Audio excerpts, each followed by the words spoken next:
Hi guys, good evening. Hey, it's me Mapans. It's Mapans Vlog. By the way, thank you for subscribing my channel. And don't forget to hit the notification bell and please share and like my page or my videos. Okay, for today's video, andam ko, nag-prepare ko sa akong songs for tomorrow's event. It's a wedding event. Okay, I think it's a big event. So akong gi-prepare akong songs para tomorrow. Di na tamag, cramming ang di na tamag. Uh, dali-dali. Importante na di ta maraton, okay? So that's mine. So I'm using my uh, DJ Roland 202 controller. Also my Sound FX System Pro 14 version. Okay. Tapos makita nimo, okay?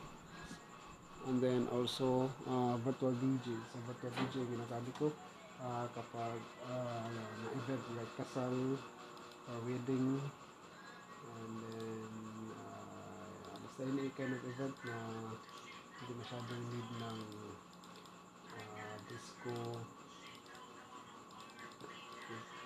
So yung virtual DJ yung ginagamit ko. But yung parang need mo lang nasa bar, so mas maganda yung Serato DJ. Opo, as of now, okay naman yung virtual DJ.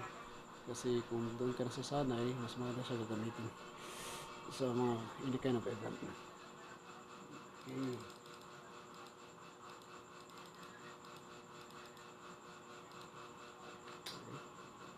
So yun po yung FX Pro. Okay.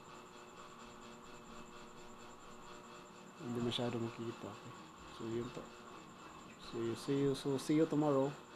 Until my next upload po. Salamat. Thank you for watching.